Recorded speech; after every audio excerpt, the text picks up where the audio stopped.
Hello and welcome back into the Long Shot Podcast. We are very blessed to have a wonderful guest with us today.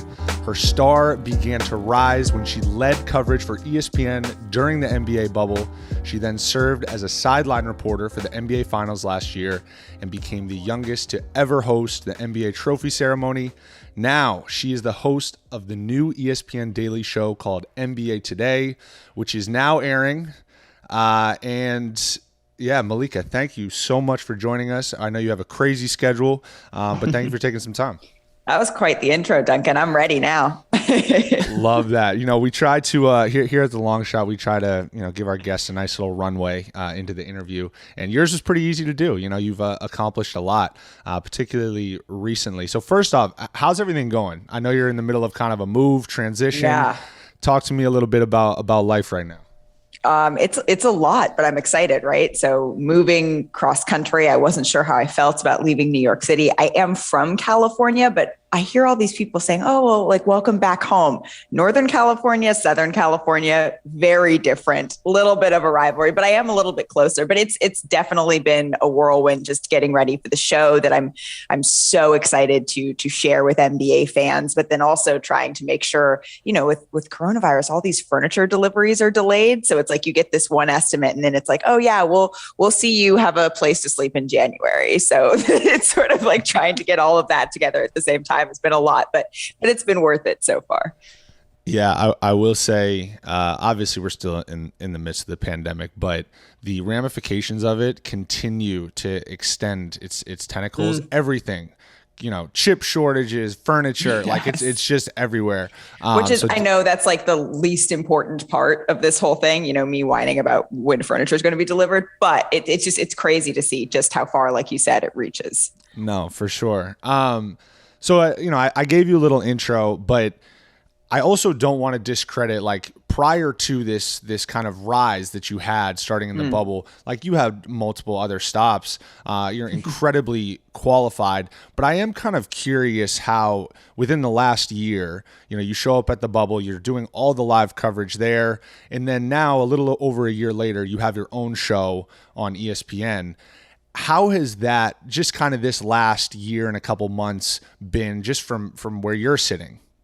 It's honestly been a little bit of a whirlwind. It's been a little bit crazy. Sometimes I have to pinch myself and say, oh my gosh, is this really happening? Is this really coming together? I think it's funny to think of the last 2 years. And I know you feel this, Duncan, when you look at the NBA season, because it kind of just feels like one long season, trying to remember, oh, did that happen 2 years ago? Did that happen a year ago? And like you said, I think I did make stops right before the bubble. I was at ESPN for a year. See, I'm trying to do the math stuff still before that. And then I worked in newspapers before that. But I think the thing about the bubble, at least for me in my career, and I think some of the young guys in the NBA felt this too, is that it kind of was, it was so insulated, right? And there were so few people there that it gave me kind of a chance to showcase all the different aspects of this job all in one place. I'd never done sidelines before, but I knew how to report, right? I had never done the volume of television that I did before, but I'd done it a couple of times. And so it's sort of like for the young players in the NBA who were going to give up a whole bunch of stuff, come to the bubble, and that's it. That's all there is in there. And so you saw these young guys sort of break out in the bubble that maybe you didn't see before because of that type of environment. I think, I'm a 5'7" woman. I have very little in common with you 7-foot NBA players, but I think in that sense, that's what the bubble was like for me. And so while I appreciate you not wanting to discredit sort of everything that I did before, I do think the bubble really was a launching pad for me. And yeah, on the one hand, it took preparation and work and all of that, but also a little bit of luck to be entrusted with that assignment and get to run with it. And I think that sort of served as a springboard for me, but you still got to pinch me when you say I have a show on ESPN. That's, to me, that is still something that is so wild and so crazy and so exciting that I get to share it with, oh, hey, this is the guy who I just revered in college in Adrian Wojnarowski, and now he's on a show with me 5 days a week. Like, okay, cool. No, it's honestly incredible. And from all accounts, we've interacted periodically, but from all accounts, it couldn't be happening to a better person. So congratulations. But I'm curious because I've kind of gone through it in a different way in that all of a sudden, all of these new opportunities start coming at you, and you find yourself in these situations that never in 1,000 years you thought you would be in. And something that I've kind of talked about on the show a little bit is the importance of gaining reference points of little moments throughout your career where, okay, like I just achieved something now, maybe later on down the line when there's some adversity that strikes, like I can call back on this moment and be like, you know what, I'm prepared, I'm ready, I've earned this opportunity. I'm curious if like for a player, like we have an off season, we can kind of settle down, step away, have some perspective, especially now with how, the NBA news cycle is. It's almost like the off season for you is the live season. Like everything is going on all the time. So I just wonder, how do you kind of gain that perspective to kind of step away and be like, all right, I just went through my first NBA season. I just hosted my first award ceremony, these sort of things, instead of just not having to always just be like, what's next? It's hard. I mean, how do you do it? Is it all in the off season, or do you, is there days in the regular season where you kind of find that moment? I've always kind of described it as those reference points of like, it's almost hard to tell when they come by, but like little moments for me that are significant, and they're not always the ones that are like significant to the public's perception. For me, is how it is. Like people are like, oh, you played in the finals, this, that. Well, actually, what was really big for me was like playing against my hometown team in the Eastern Conference Finals and being influential and like moving us forward. That is what I really remember as like, okay, this is something I can build on. I think sometimes the really big moments that people see also line up with the really big moments for myself. Like the NBA Finals trophy ceremony, I think was one of them, right? I think that was one that folks from the outside looking in appreciated, but I don't know that I've had a cooler moment in my career than the feeling I had standing in the middle of your guys' first round opponents last season, the Milwaukee Bucks. But sorry, it wasn't. No, you had to bring it up. It's all right. The trophy ceremony.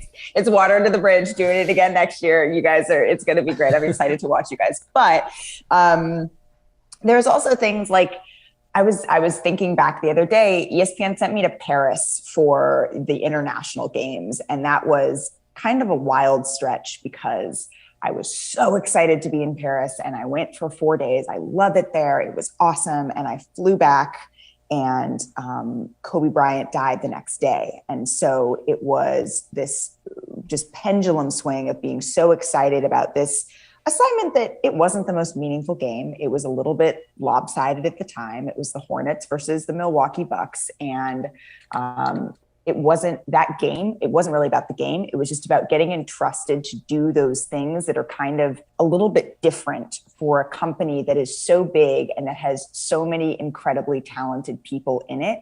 I think that I'm a person who definitely needs to work on not looking too far ahead, not looking at, okay, that was nice. I'm going to pick myself apart, but let me just look at what I have to do next. I'm getting better at it. I think that the blessing and the curse of the news cycle that you mentioned and how quickly it moves. And one thing I'm excited about with the daily NBA show is I'm a little bit of a perfectionist. I am the person who watches back the entire hour-long show and just picks apart me stumbling on this one word or not setting my fellow panelist up for the best success or an interview where I could have phrased a question a little bit more differently. One of the things about having a 5-day-a-week show is you have to move on. It's like playing in a series in some ways. And again, like a little different, but you have to move on. You can't dwell on the last game because there's another one and it's coming the next day. And so I think that that's sort of a new challenge for me that I'm still trying to figure out, to be honest with you, because I am the person who thinks back over and over and over again about that one teeny little thing that I'm not even sure anybody else noticed, but I noticed, and I don't give myself a break on it. And I have to get better at that. You're preaching to the choir on that one, Malika. I feel you. And we do these episodes once a week. Yeah. So we're like the NFL. It's like you have a bad game and then you got a week to think about it. So you can really dwell. Then you can really dwell. And I think, we've referenced your quote unquote meteoric rise. I think it makes sense, right? Like you were thrown into the bubble, your first time kind of to the general public being on TV. It's like now all of a sudden you have millions of people not only watching you, and I'm sure you feel that pressure, how could you not? But then you're getting feedback in real time if you're on social media or if you're checking news stories. And that's also new to you, I would imagine. Right. I mean, do you remember when it was new to you, Duncan? Like the first time you started to get that instantaneous feedback and how that changed your thinking? 100%. I was actually at Michigan. This was like still even like early, and I had Twitter. And I like shot it well the first like 3 or 4 games, and I'm like, feeling myself. People are in my mentions, all this sort of stuff. And then I just go through this stretch where I can't make a shot, and it just everything goes down the tubes. Everything goes away. Go back to Williams, get out of here. I can't believe it. You should be cut. Whatever, all sorts of stuff. And then from then on, I realized like, even if you're listening to the good or the bad, it's pretty much all toxic. So I was just like, you know what, I'm done with Twitter. And I try my hardest to block it out. As you probably know, it's unrealistic that you're going to be able to create like a total barrier, but still, nonetheless. I try really hard, to just turn on, because people are, I feel for you guys, right? Like I experience it on a fraction of what you guys do, to have 200,000, followers or whatever versus 2 million or, 20 million for some guys, it's insane. People are mean. And so you're right. Like you can't get too high. It's fun sometimes. And I did all the turn it off. So you only see the people who you follow that can, all that stuff, but you can still find it and it still creeps in. And it's tough, man, because especially when you find the thing that you were already thinking about yourself, even if it's not that big of a deal, but if it's like, oh man, someone else did see it. And so and that feeling, like figuring out how to turn that off, that's a whole other rabbit hole, but it's hard. It's hard. And so I think though, having that, I try to keep that in perspective when I'm covering these stories of guys who, they're going through it. There are fans who feel a certain way about decisions that they're making. We're seeing it play out in 2 really high profile ways with the Brooklyn Nets and the Philadelphia 76ers. And I do try to hold, while it's my job to provide the facts surrounding that, I do try to hold a space for, that feeling though, like you're going through it. And so you have to bring empathy to this job, even if sometimes that means there's still things that you disagree with or things that are hard truths that need to be brought to the table, especially around the Kyrie situation. It doesn't mean you don't have empathy for someone who's trying to figure it out. Absolutely. And I think recently in your coverage of the Kyrie situation, I personally feel you've done a really great job of kind of towing that line between honest reporting and presenting the facts, and also in cases your own opinions of the facts, while also maintaining, you are a trusted confidant of players and you have relationships with players. That's just the nature of the business. Mm-hmm. How do you kind of navigate those spaces of understanding that, okay, when the lights come on and I'm on camera, I have a duty to the public and the fan bases, but there are many cases where I'm interacting with these players when the lights aren't on. And how do you maintain not, maybe exposing a side of them, and not that you're like out to get anybody, because obviously we know you're not, but there is definitely a give and take there. Right. I think, you and I, Duncan, we're not friends, but we're friendly. Right. And I think that's the fine line, is that I aim to be, friendly and kind and empathetic because we're all people, right? And this is fun. Like at the end of the day, this is basketball and this is supposed to be fun. It's hard. It has high stakes. It has a lot of money that's involved in it, but it's a sport and it's supposed to be fun. And so I try to bring that into the locker room when I'm building relationships with you guys. And I think that I've been relatively successful kind of towing that line between, making sure that we have this like really lovely working relationship, but it's not like, we're hanging out on the weekends, but like that's when half the games are. So we definitely are. But I think that right now in so many instances, it isn't that hard. But right now, as a world, we're in sort of a hard place. And so that's made it so that there are conversations or truths that have to be brought that weren't 2 years ago, 3 years ago, before a pandemic, that weren't 10 years ago.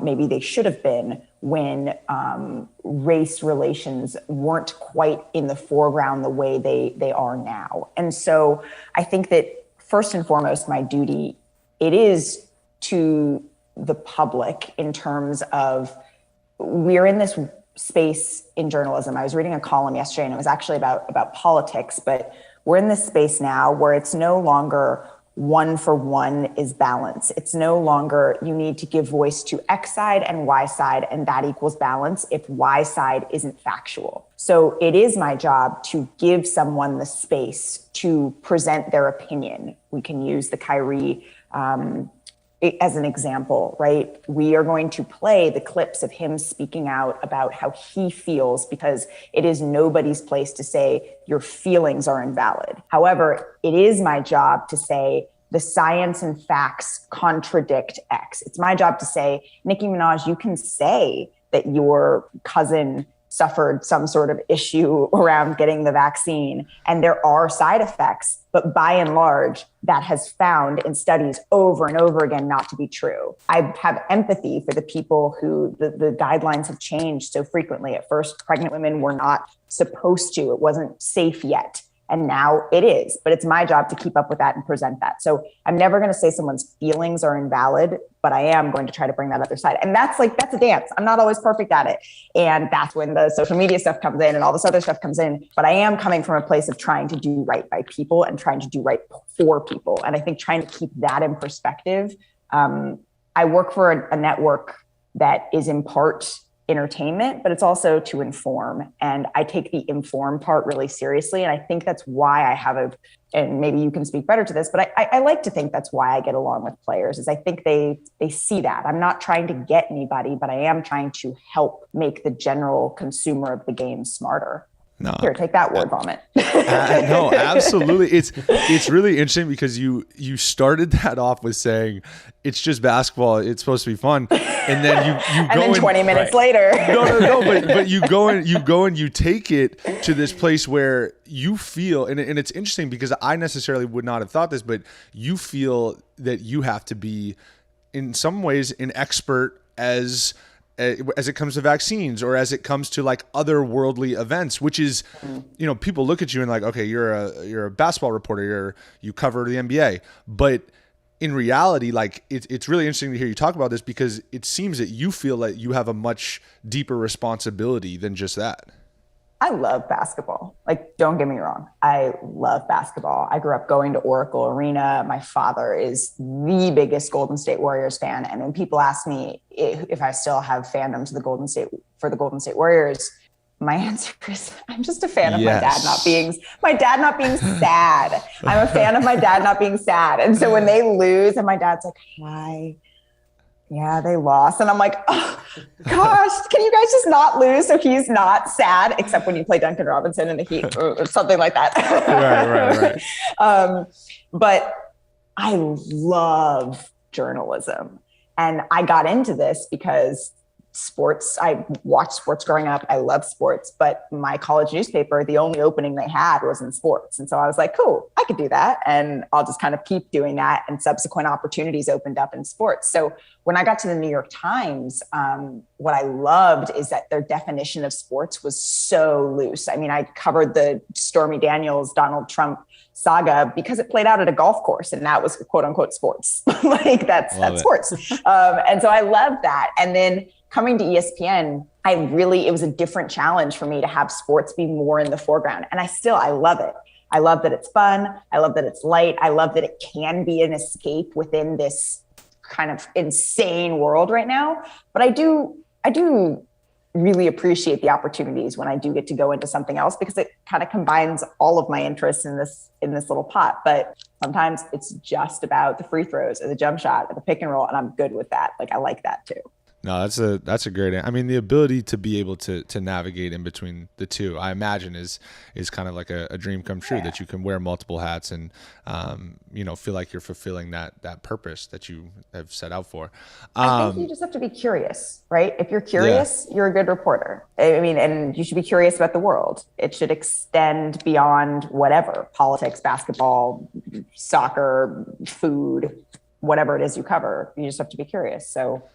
Oh, sometimes I like it. Well, I'm curious. I'm curious about NBA today. Can you give the listeners a little bit of insight of what they can expect when they tune in every day?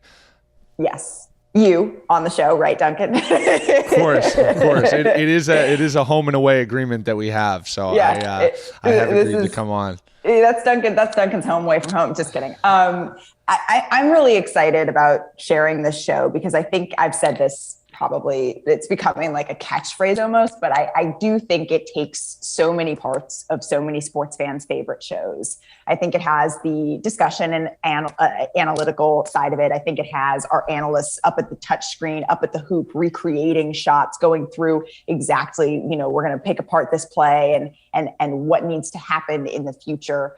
Also, we have Adrian Wojnarowski breaking news on the show day in and day out because this is it's a nonstop news train in the NBA. But I think the fact that it's fast paced, it has the news element, it has the film breakdown element, it has the interviews from your favorite players element. It's really exciting. And Chiney Ogwumike, Richard Jefferson, Kendrick Perkins, Vince Carter, Adrian Wojnarowski, and Zach Lowe, I think, and Ramona Shelburne, I think are some of the brightest and best in the business.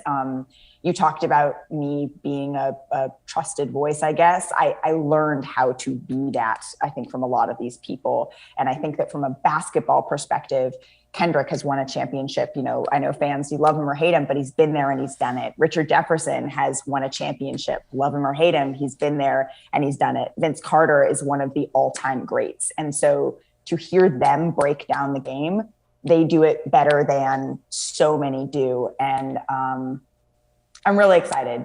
First week, we have a lot of all-stars joining the show to chat about their season, their outlook, plus seeing the way all these big stories play out. And then we get to the games. And that's the best part is we get to break down the games. And it's going to be fun. I'm not a first week guy, I'm a 2 or 3 month in guy. Yeah, I don't make the first week cut. It's all right. I get it. It's all good. But I'm here the first week. It's like, all right, how are we going to do this? How are we going to break this down? Appreciate it.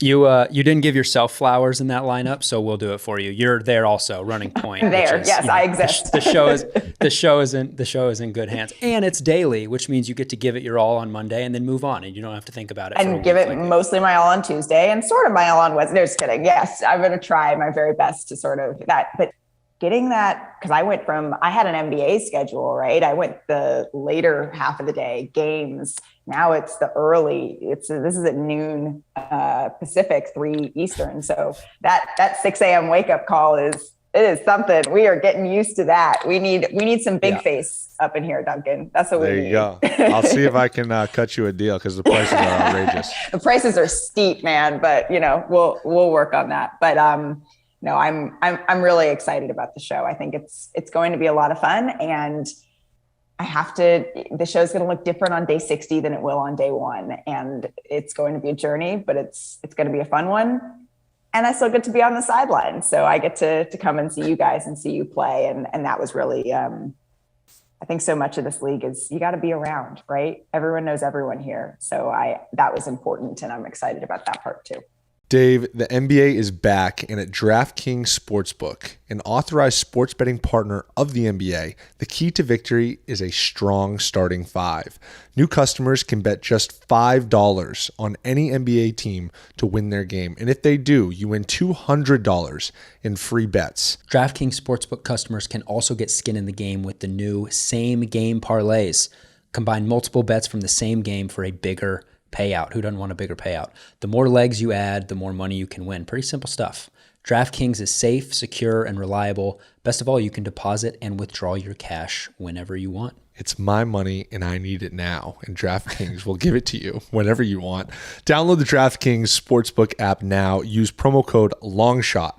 Bet just $5 on any NBA team to win their game and win $200 in free bets. If they win, you win with promo code LONGSHOT this week at DraftKings Sportsbook, an authorized sports betting partner of the NBA. Must be 21 or older, New Jersey, Indiana, or Pennsylvania only. New customers only. Minimum $5 deposit and $1 wager required. One per customer. Restrictions apply. You cannot be a Miami Heat basketball player. See DraftKings.com/sportsbook for details. Gambling problem? Call 1-800-GAMBLER. Davis, you know what I've noticed as a professional basketball player is that all the little things matter. Throughout the course of a season, throughout the course of a game, every possession, all the little things. The little things we do all add up to the legacy we leave behind. Boll and Branch was started by a husband and wife team that wanted to create a textile company that cared about the details that would make their products last. You'll feel the difference in their best-selling, beautifully crafted signature sheets. Dunk, when I tell you how excited Casey was when we got our box of Boll and Branch sheets, I'm not kidding. She let out an audible yell when I told her that the sheets were coming our way. We got the natural color. It fits perfect with the vibe in our room. They're soft. It's almost like the sheets hug you back when you lay your head down for a night of rest. Just incredibly smooth, soft, lightweight, everything we need. I am a pretty heavy sleeper, but now with Boll and Branch, it's like borderline impossible to get me up. To bring my little things point full circle, it's just that not often you think about bed sheets. But let me tell you, Dave, it matters, especially when it comes to Boll and Branch. Experience uncompromising comfort with the best-selling 100% organic cotton signature hemmed sheets. The cloud weight, super soft sateen weave gets softer with every wash. Crafted to the highest standards and attention to detail from sourcing to packaging. The perfect balance of weight and breathability to pamper, warm, or cool sleepers through any season. Give your bed the White House treatment with sheets that 3 presidents have fallen in love with. How about that for an endorsement?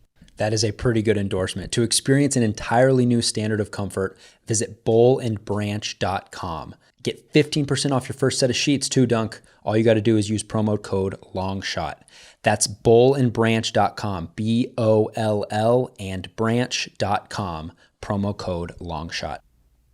Davis, I got some big news from my favorite home security company. Simply Safe just launched their new wireless outdoor security camera. That's right, Simply Safe, the system that U.S. News and World Report names, quote, best home security system of 2021, end quote, just got even better. This brand new outdoor security camera is engineered with all the advanced tech and security features you want and need to help keep you and your family safe. It has an ultra-wide 140-degree field of view so you can keep watch over your entire yard. It has a 1080p HD resolution with an 8x zoom. That means you can zoom in and clearly see things like faces and license plates to capture critical evidence. It's also got a built-in spotlight with color night vision so you can keep an eye on what's going on day and night. It's super simple to set up and usually takes just minutes. And get this, Dunk, it has an easy to remove rechargeable battery, so it doesn't need an outlet. It can go anywhere on your property. Really got everything you need. This camera has it all, and it integrates with your Simply Safe home security system, extending its protection to the outside. Together, it means every door, window, and room are protected, and now your property will be too. Dave, it's my favorite home security company for a reason. High level technology. To learn more about the exciting new Simply Safe wireless outdoor security camera, visit simplysafe.com/longshot. What's more, Simply Safe is celebrating this new camera by offering 20% off your entire new system and your first month of monitoring service free when you enroll in interactive monitoring. Again, that's simplysafe.com/longshot. I love it. So Malika, this is the long shot. So before you go, we like to give love to the underdogs, the under the radar. I just want to quickly get, if you had to pick a team to like surprise people, a dark horse to make a run this year, who would it be? Oh man, a dark horse to make like I'll say a serious run or like a I don't want to hear like the Nets I'm Lakers, excited. Lakers. Bucks. Those ones. I mean, you guys are not even blowing smoke. You guys are a really interesting team with Kyle Lowry. That's a good answer. Coming Seems in. a little like pandering, but I'll allow it. Sure, but that actually wasn't my first thought that came to my mind. Oh, okay, fair enough. So I am actually, if you're talking about teams to make it like far, when you're looking at the upper echelon of the East, there's always a team, the Knicks and the Hawks were risers last year. I think you guys are kind of primed to be a riser this year. I'm really interested to see Charlotte. I think LaMelo is so interesting. That doesn't mean I think that they're going to be the Eastern Conference Finals or representatives. But I think that LaMelo is a guy that we all should be watching. I think that he is, when we talk about the next generation of stars, I think he's right at the top of that pack. And so I want to see what Charlotte can do. I think they can make the playoffs. I think they can. I think people are going to be buying League Pass a lot just to watch Charlotte, honestly, just because of him. He definitely has that sort of impact. All right. Well, we don't want to take you too much longer. Thank you so much. Me get my COVID test? Yeah. Right. Thank you so much for joining us. We appreciate it. I know you got all sorts of stuff going on in the middle of a move, starting a new show, and many things in between. So thank you for coming on the Long Shot, and we look forward to having you on again soon. So be on the lookout for that. I look forward to coming back soon. This is a lot of fun. Thanks for having me, gentlemen.